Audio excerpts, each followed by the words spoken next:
मैं उस बदनसीब घर में बैठा हुआ हूँ जहाँ पे शहनाइयाँ तो बजी, लड़का घोड़े पर भी सवार हुआ और बाजे भी बजे और खुशियाँ भी आईं और चंद दिनों बाद इनके घर में मातम बिछ गया और सफ़े मातम में इनकी वालदा भी चली गई, इनकी भाभी भी चली गई और इनका सगा भाई भी चले गया। डेड बॉडी हॉस्पिटल से वापस ना आए, कुछ ऐसा अल्लाह का करम हो जाए कि वो सही से वो ठीक हो। जो हम सुन रहे हैं, जो सब कुछ हुआ वो सब झूठ हो। किसी के साथ ज्यादती ना करे, इस तरह की सजा उन्हें देनी चाहिए।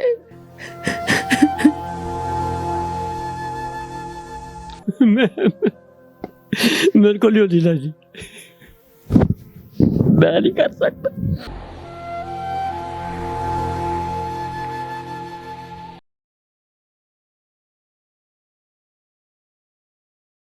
अस्सलाम वालेकुम, मैं हूं अली अशराजी। आप हमारा फेसबुक और यूट्यूब चैनल ARS पाकिस्तान देख रहे हैं।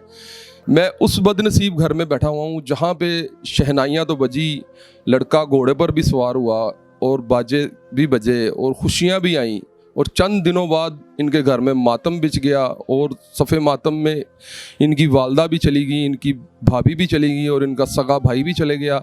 मैं उन लवाहिकीन के पास हूँ जिनका अब इस दुनिया में कोई नहीं रहा। आए उन बच्चों से बात करते हैं जिनकी वालदा और उनका भाई और उनकी भाभी फौत हो गए हैं। अस्सलाम वालेकुम। वालेकुम अस्सलाम। सबसे पहले आपको अल्लाह ताला सब्र अता फरमाए सारी फैमिली को। आप लोग ये बताइएगा कि जब ये वाक़या पेश आया तो जब वो आपकी भाभी की वालदा थी, उन्होंने किस तरह आपको बुलाया था? वो हमारे घर मुसलसल आ रही थी मेरी मामा को लेने, मेरी मामा को मनाने के लिए कि इसका बाबा लैबा से मिलना चाहता है, इसे माफ़ कर देगा वो। तो उसको ये है कि वो घर आके माफ़ी मांग जाए। तो मेरे मिराजी ने थे जाने के लिए, मतलब कि मुसलसल आने के बावजूद भी। लेकिन जिस दिन मेरे लोगों ने जाना था, उस दिन वो लैबा की अम्मी कनीज़ हमारे घर सुबह टाइम फिर से आई। उसने कस्में उठाई, अम्मी ने उसकी कस्मों पे यकीन किया और अम्मी उनके घर चले गए। तो उसकी वालदा लाइबा की अक्सर बेशतर आपकी वालदा से मिलने आती थी, लाइबा से मिलने आती थी? जी हाँ जी, निकाह के 4 से 5 दिन बाद उन्होंने हमसे रब्ता करना शुरू कर दिया था। उसके बाद वो मुसलसल हमारे घर आ रही थी, कभी अपनी बेटी को लेके, कभी अपनी बहन को लेके, कभी जो उसका कज़न भी कैद में है वो भी हमारे घर आया। मतलब कि वीडियोस कॉल पे लैबा से बात करना, वो मुतमिन कर रहे थे कि जैसे कुछ नहीं है, सब ठीक हो चुका है। आपके कहने के मुताबिक वो एक प्लान आउट कर रहे थे कि हम इसे कैसे प्लान करके अपने घर बुलाएं और फिर ये वाक़या रूनुमा करें। जी बिल्कुल ऐसे ही उन्होंने मेरी अम्मी को, मेरे घर वालों को पूरे एतमाद में लिया कि उनके साथ कोई ज़्यादती नहीं होगी। वहाँ सिर्फ दावत के लिए उन्हें बुलाया जा रहा है और दावत के बाद जब सब राज़ी हो जाएंगे तो हम ये भी कहते थे क्या वलीमा करना, फिर अब हम सब आपकी तरफ शिरकत करेंगे। वो सुलह के लिए अपने घर ले गए थे दावत के नाम पर। तो जब ये लाइबा की शादी नहीं हुई थी तो लाइबा आप बहनों में से किसी की दोस्त थी या जानने वाली थी या मिलने वाली थी? कभी आती जाती थी उससे पहले आपके घर? जी हाँ जी, उसकी मामा मेरे अम्मी की दोस्त थी। आगे बच्चों का आना जाना भी हमारी तरफ था। वो मेरी स्टूडेंट भी थी, मैं उसे टीच करती थी लैबा को। जो मरने वाला मकतूल है वो आपका कितने नंबर पे आपका भाई है छोटा? वो मेरे भाइयों में से 5, मतलब कि सबसे छोटा भाई है और बहनों में से एक बहन से बड़ा। तो वो क्या करता था? वो सिलोन पे काम करता था, सिलोन का काम सीख रहा था। तो जब उसने उसे शादी की है तो आप लोग उसी दिन घर लेके आ गए थे कि आप लोग भी नाराज़ हुए थे? हम लोग खुद एग्री थे, हम लोगों ने खुद मिलके उसकी शादी करवाई थी। कोर्ट मैरिज उन्होंने की थी। हम कुछ दिन के लिए अपनी भाभी की तरफ थे। जब उसकी मामा ने मेरी मामा का कांटेक्ट किया और यकीन दिलाया कि घर आओ, कुछ नहीं होगा, तो 5 से 6 दिन के बाद हम लोग अपने घर वापस आ गए थे। उसके बाद उसकी मामा ने यहाँ आना जाना शुरू किया था। पहले वो मोबाइल पे ही रब्ता कर रही थी घर आने के लिए। तो लाइबा की क्या एज थी? लैबा 80 थी और अब्बास की, जैगम अब्बास की 80+। तो जैगम अब्बास ने जब उसके साथ शादी की तो इसकी वालदा ने कोई FIR वगैरह तो नहीं कटवाई थी कि लड़की को भगा के ले गया? नहीं, उसकी मामा ने मेरी अम्मी को कॉल करके यही कहा कि उन्होंने तो मोहल्ले में भी किसी से बात नहीं की कि लैबा अपने घर चली गई है, तो वो सुलह भी इसीलिए करना चाहती थी कि चलो ये घर आ जाएगी, अगर थोड़ा बहुत लोगों को पता भी है ना तो बात ढक जाएगी, उसके बाद हम कहेंगे हम रजामंद थे। तो अम्मी ने अपनी सेफ्टी के लिए सोचा था। अम्मी ने उससे बात भी की जब उसने राब्ता किया। अम्मी कह रही है मुझे कहीं सब कहते हैं कि उनके ऊपर दरख्वास्त कर दो कि कोई नुकसान होगा तो उसके ज़िम्मेदार वो होंगे। तो उसने कहा ऐसा कोई काम नहीं करना, ऐसी कोई हरकत नहीं करना, तुम लोग अपने घर आ जाओ, मैं कुछ नहीं करूँगी। वो कसमें ही इस कदर खाती थी कि कोई भी इंसान हो उसकी बात पे वो यकीन कर ले। वो इस कदर मुनाफकत करी थी कि बिल्कुल भी किसी को भी शक नहीं हुआ कि वो ये सारी प्लानिंग कर रही है। आप कितने बहन भाई हैं? हम माशाल्लाह 9 बहन भाई हैं, 3 बहनें 6 भाई मेरे। तो जैगम अब्बास सबसे छोटा था? जी हाँ जी, वो सबसे छोटा था। कैसा भाई था जैगम अब्बास? वो बहुत ही अच्छा बच्चा था, अभी इतना मैच्योर नहीं था, मतलब कि ठीक था, फुल बचपनी ज़हन उसका, हंसी मजाक, बहुत ही अच्छा था वो। घर में सबसे ज़्यादा अटैचमेंट किसके साथ थी? मेरी छोटी सिस्टर लिशपा जो उससे छोटी थी, उसके साथ वो ज़्यादा क्लोज था।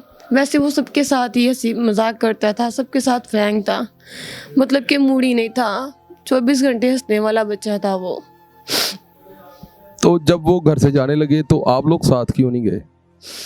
मैं अपने घर थी, ससुराल अपने, मेरी सिस्टर भी वहाँ थी, बाकी घर में से गए थे, एक भाई मेरे काम पे था, बाकी अब्बू लोग सारे मिल के ये गए थे क्योंकि उन्होंने दावत के लिए बुलाया था।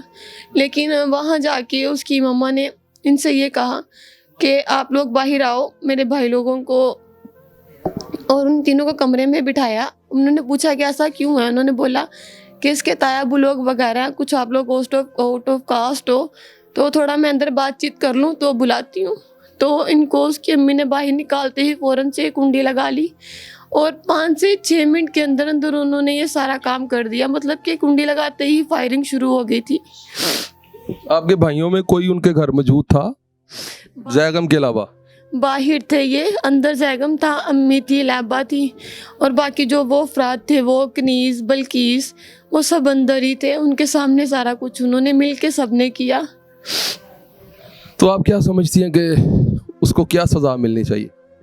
मैं समझती हूँ कि आज मेरी मामा को, मेरे भाई को, मेरी बहन को इस दुनिया से गए हुए पूरे 8 दिन है, और ये वो टाइम है जब हम बहुत शिद्दत से इंतज़ार कर रहे थे कि अल्लाह ना करे जो हमने देखा, जो हमने सुना वो सच हो, डेड बॉडी हॉस्पिटल से वापस ना आए, कुछ ऐसा अल्लाह का करम हो जाए कि वो सही से वो ठीक हो। जो हम सुन रहे हैं, जो सब कुछ हुआ वो सब झूठ हो, दिल को तसल्लियाँ देते हुए उनका इंतज़ार कर रहे थे कि ऐसा कुछ ना हो।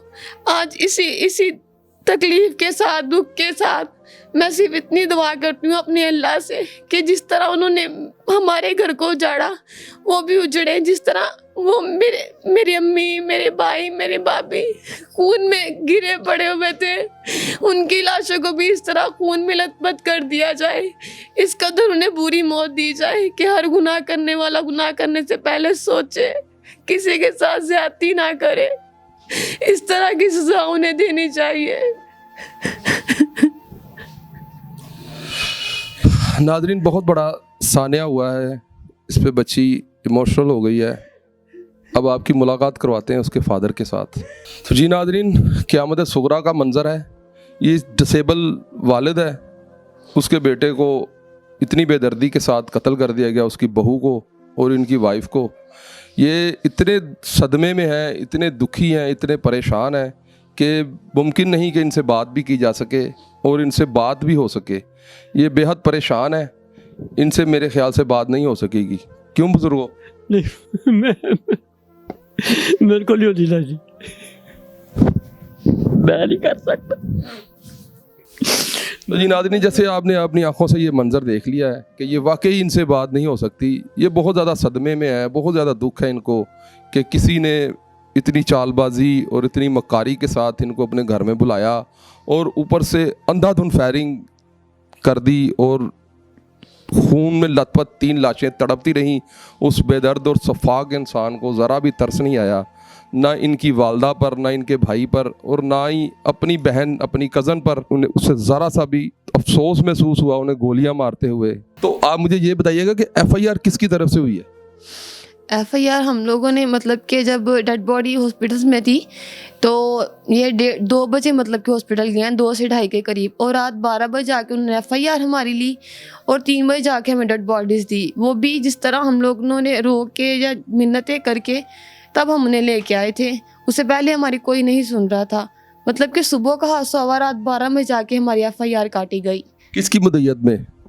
आपके वालिद की कि आपके किसी भाई की तरफ से एफआईआर हुई है? मैं ये नाम नहीं मेंशन करना चाहूँगी क्योंकि जो भी दुश्मन है वो आज़ाद घूम रहे हैं। मैं नहीं चाहती कि जो आज़ाद घूम रहे हैं। कौन कौन दुश्मन आज़ाद घूम रहा है? 3 लड़के उनमें से फरार हैं, 2 औरतें, कनीज़ और बल्कीस, जो कि बल्कीस कौन है? बल्कीस उसकी आंटी, वो भी उस मौके पे मौजूद थी। तो कनीज कौन है? कनीज़ लैबा की मामा। अच्छा, वो किधर है? ये दोनों फरार हैं। इन्होंने मतलब कि इनको कस्टडी में नहीं लिया गया, इन्होंने बाहर से ही अपनी ज़मानतें करवाई हैं।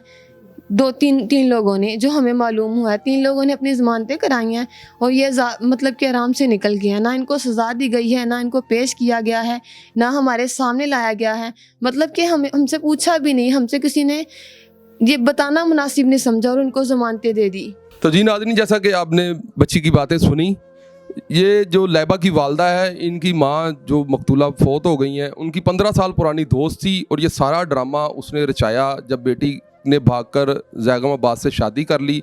फिर उसने दोबारा अपनी सहेली के साथ मरासिम तय किए और उसको अपने घर की तरफ माइल किया और कहा कि मैं आपको दावत देती हूँ, अल्लाह रसूल का नाम देती हूँ, मेरे दिल में कोई रंजिश नहीं है, और अपने घर में बुलाकर उसे कत्ल करवा दिया तीनों लोगों को। और अब वो अंटरम बेल पर है और इनकी इस्तदा है आला हुकाम से कि उन्हें कड़ी से कड़ी सज़ा दी जाए और उनकी जल्द से जल्द अंटरम बेल कैंसिल की जाए और उन्हें कैफरे किरदार तक पहुँचाया जाए।